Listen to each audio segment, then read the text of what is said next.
I'm 34, married, and I thought I had a decent life. My husband, Mark, and I live in a quiet suburb. Nothing fancy, just stable. We've been married for 6 years, no kids by choice, both working full-time jobs. It was calm, steady, predictable, until 2 months ago, when his younger brother Lucas called in a panic. Apparently, his wife, Melissa, had been kicked out of her apartment after a huge fight and needed a place to stay for a week or two. Mark didn't even ask me. He just told me she was coming the next day. I wasn't thrilled, but I didn't want to be the difficult one. Melissa and I never really clicked, but I figured I could suck it up for a short visit. She's always had this intense energy. The kind of person who talks like she's the main character in every room. Dramatic, overly affectionate with people she barely knows, but charming enough to skate by. You know the type. At first, she acted like the perfect houseguest, cleaned up after herself, cooked dinner once or twice, even brought home pastries from this fancy cafe downtown like she was trying to butter me up. But something about her behavior felt off. Too polished. Too performative. Then, after about 10 days, things slowly started shifting. It was little stuff. She'd laugh too hard at Mark's jokes, compliment him a little too enthusiastically on random things, like his strong hands or his good taste in cologne. She'd sit on the couch while we watched TV, way too close to him, her shoulder brushing his, laughing like they were in some private joke I wasn't invited to. I tried to bring it up to Mark, casually at first, but he brushed it off every time. Said I was reading into things. She's family, he kept saying. You're being paranoid. And maybe I was. Maybe I wanted to be. But then she started doing things that weren't so easy to ignore. Like using my skincare products in the bathroom, and not just a little dab here and there. Whole containers went missing. My favorite robe? Suddenly it was hers, and when I found it in her laundry pile, she acted like I was being territorial. We're all girls here, she laughed. Then she started monopolizing the kitchen. Rearranged everything. Moved my spices. Took over my baking drawer. She made her favorite meals, not mine. She stopped pretending to be a guest and started acting like the queen of the house, like she belonged there more than I did. And the worst part? Mark didn't see any of it. He thought we were bonding. That we were finally getting along. I didn't have the heart, or the guts, to tell him I was starting to feel like a ghost in my own home. But that wasn't even the tipping point. That came the day I found the earring. I came home from work early one Thursday, one of those days when the office Wi-Fi crashes and they just send everyone home. The house was quiet when I stepped in, almost too quiet. Melissa's car was in the driveway, but the TV was off, no music, no clattering in the kitchen like usual. I figured she might be napping or out for a walk. I went to our bedroom to change, already mentally planning to grab a snack and decompress. That's when I saw it. An earring. Not mine. Sitting neatly on my nightstand. A little gold hoop with a tiny dangling heart charm, way too flashy for my taste. I knew it wasn't Mark's, obviously. And Melissa? She wore stuff like that all the time. I stared at it, just sitting there like a dare. My stomach dropped. I didn't want to jump to conclusions, so I checked the bathroom. Sure enough, one of my towels was damp, and not in the just washed your hands way. The steam on the mirror was still fading. Someone had just taken a shower. And I knew it wasn't me. I walked around the house in a haze, not sure what to think. I didn't want to accuse anyone of anything, yet. I wasn't even sure what I was accusing them of. Maybe she just wandered in, maybe she used the wrong towel, maybe the earring had fallen out of her pocket and landed perfectly upright on my nightstand. Right. Later that evening, I asked Melissa casually if she'd lost any jewelry lately. She smiled, that fake warm smile she uses when she wants to seem innocent. Then she said, "Oh. Did you find my earring? I thought I lost it in Mark's car." I froze. Mark's car? I asked what she was doing in his car. She said they'd gone to the grocery store together earlier that week when I was working late. He didn't tell you, she asked, tilting her head like I was the one being weird. No. He hadn't told me. And no, we didn't need anything from the grocery store. The fridge had been full. That night, I didn't sleep. I just lay there, staring at the ceiling while Mark snored beside me, completely unaware that something was starting to rot in the walls of our life. Melissa was still here, still brushing my husband's arm, still using my robe, still talking to him in low voices when they thought I couldn't hear. But now it felt like something had shifted. Like she wasn't just flirting for fun anymore. Like she had a plan. And I was the obstacle. The next few days were a blur of small, calculated provocations. I tried telling myself it was in my head. That I was being jealous. That maybe Melissa really was just trying to feel comfortable in a house that wasn't hers. But that illusion shattered the morning I walked into the kitchen and smelled me. Not just my shampoo or my lotion, but my perfume. The one I keep on my dresser, behind a row of makeup brushes.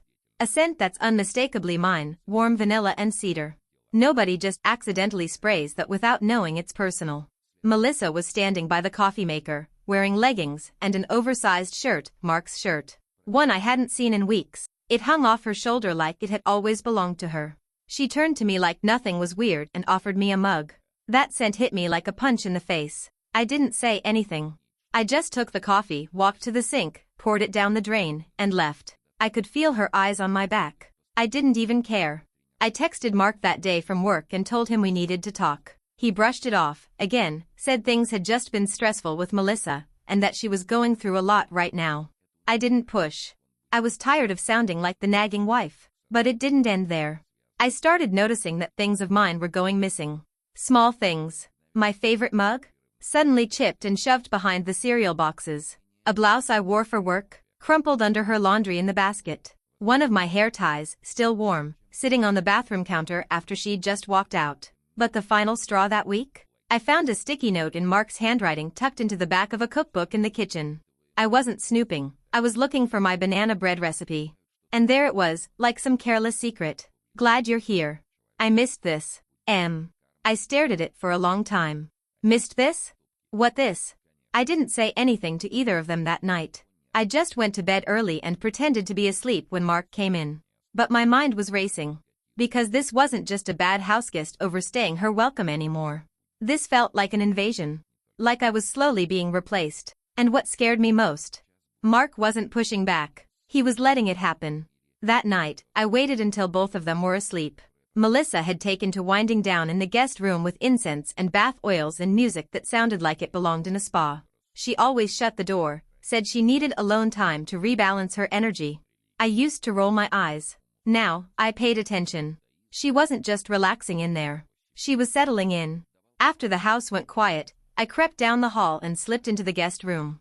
It smelled like her. Strong, cloying, and completely out of place in my home.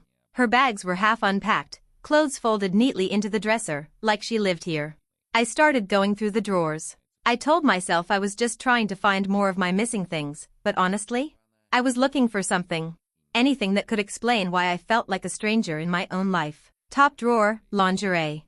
Not surprising, but definitely not subtle. Second drawer, scarves, makeup, and what looked like a framed picture turned face down. I picked it up. It was a photo of her and Mark. Not from high school. From now. At a restaurant we've never been to. She's laughing, he's smiling, his arm is around her. It looked recent. She was wearing the same blouse I saw her in just a week ago. My hands started shaking. This wasn't old nostalgia. This was now. I opened the bottom drawer, nothing. Just socks. But something felt strange. I ran my hand along the back panel and felt a groove. I pulled. It slid open. Inside was a small velvet pouch. I didn't know what I expected, drugs, maybe, or jewelry. But when I opened it, my heart stopped. Inside were items that absolutely weren't hers. A pair of my earrings, the ones Mark gave me for our 4th anniversary. A pressed flower I'd kept in my wallet after our trip to Italy. A keychain with my initials on it. Melissa had been stealing from me. Not random theft. Personal things. Intimate. Things that meant something to me. And she was keeping them. Hiding them. That's when I realized, this wasn't just manipulation or flirting anymore. This was obsession. I put everything back exactly how I found it. Every drawer. Every angle. I memorized the way the photo was tilted. I didn't want her to know I'd been in there. Because now I needed to be smart. She was playing a long game. And I had no idea how far she was willing to go. After that night in the guest room, I couldn't sit still. My skin felt too tight. I couldn't sleep, couldn't eat. I kept replaying that picture, Mark smiling, Melissa draped across him like it was the most natural thing in the world. So I did something I never thought I'd do. I bought a GPS tracker. It wasn't hard. Discreet, magnetic, fits right under the wheel well. I told myself it was just for peace of mind, that I needed to know the truth so I could confront it with proof. But deep down, I think I already knew what I'd find. The day I planted it, Mark told me he was working late. He kissed me on the cheek, said something about payroll issues and having to stay for a meeting. I smiled and nodded, same as always. Melissa was conveniently headed to yoga, which apparently now required full makeup and a tiny crop top. I waited. Watched the little blinking dot on my phone. Mark didn't go to work. He drove across town and parked near a little boutique hotel just off the freeway. Not his office. Not a client site. A hotel. And then? The dot didn't move for 3 hours. At some point, Melissa's location popped up in the same area. I hadn't intended to track her, but she left her iPad connected to the house Wi-Fi and I could see her location through a shared Apple account she must have used once to connect to our Bluetooth speaker. I don't even remember breathing during those hours. I just stared at my phone, watching 2 blinking dots that told me everything they weren't saying to my face. Later that night, Mark came home with takeout and acted like nothing had happened. Melissa followed 10 minutes later in an Uber, hair damp from hot yoga, talking about how she'd almost passed out in class. Neither of them looked at me. I didn't say a word. I just sat on the couch, letting the lies pile up like dirty dishes in the sink. And that's when I knew I wasn't just losing my marriage. I was living in a performance. And I was the only one who didn't know the script. After watching those blinking GPS dots meet up at the hotel, I knew I needed more than proof, I needed evidence. Something they couldn't lie their way out of. I didn't want a confrontation that ended with "you're paranoid" or "you misunderstood." I wanted their words. Their own voices. So I bought a recording device. The kind people use in interviews or boardrooms. Small, slick, voice-activated. It blended in perfectly when I slipped it behind the books on the living room shelf, right where Mark and Melissa usually had their late-night conversations when they thought I was asleep. I didn't even have to wait 2 nights. It was just after midnight when I crept back into the living room after they went upstairs. I retrieved the recorder with shaking hands and plugged in my headphones. Their voices hit me like a slap. It started with laughter. Casual, flirty, like they were in a cozy little world of their own. Then Mark said something that made me freeze. He told her I didn't get him anymore. That she, Melissa, was the only one who still saw who he really was. He said being married to me felt like trying to keep a mask on every day. That with Melissa, he could breathe. She told him she didn't want to feel guilty anymore. That maybe it was time to stop pretending this wasn't what they both wanted.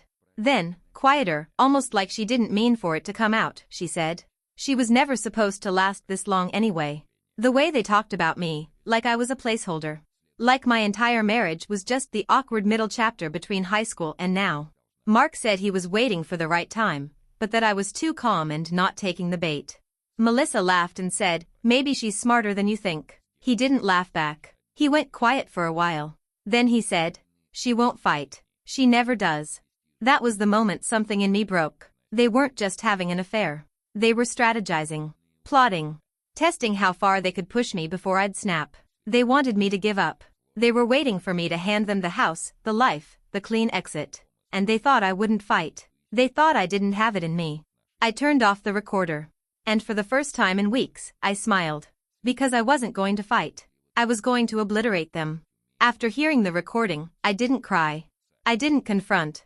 I didn't even flinch. I cleaned the kitchen like it was a normal Tuesday night, folded laundry, answered emails. All while running one thought over and over in my head. They think I'm passive. They think I'm done. Good. The next few days, I started laying the groundwork. I met with a lawyer during my lunch break. Quietly gathered bank statements, ran a credit check, printed copies of every shared asset. Mark never noticed. Melissa wouldn't have cared even if she did. They were too busy circling each other like love-struck teenagers in a low-budget drama. And then came the moment I didn't plan, but one I'll be grateful for forever. Melissa left her laptop open. She usually kept it locked up tight, but one afternoon while I was working from home, she took a call on the porch and must have forgotten to close the screen. She was logged into her email, which was boring, until I noticed a folder tucked away in her Google Drive. It was titled Plan B. I almost didn't click. I almost told myself it was nothing. But curiosity won. Inside were screenshots. Dozens of them. Messages between her and Mark. Pictures, some of the 2 of them together at that hotel, in the car, even one of Mark sitting on the edge of our bed while she lay next to him, smiling at the camera. I felt physically ill. But that wasn't the worst of it. There was a document. Timeline. In it, Melissa had actually mapped out her strategy. It read like a twisted little roadmap, when she'd move in, when she'd start creating tension, when she expected me to leave. There was even a note that said, Mark needs to reassure her enough to keep her calm, but not so much she becomes suspicious. And then, next to the current week, a line in bold. Begin pushing for separation. Play victim if needed. I stared at the screen, shaking, adrenaline flooding my veins. She wasn't just manipulating me. She had weaponized my own husband against me. Carefully. Slowly. Like boiling a frog. I knew then that this wasn't just emotional betrayal. This was calculated removal. I took photos of everything with my phone. The document. The photos. The folder. All of it. And then I cleaned the kitchen, folded laundry, and said goodnight like nothing had happened. Because now I had leverage. And I was going to burn them both to the ground, with a smile. After reading Melissa's timeline, I wasn't just furious, I was focused. This wasn't about heartbreak anymore. It was about reclaiming everything they thought they could take from me. I had the recording. I had the documents. And now? I had a plan.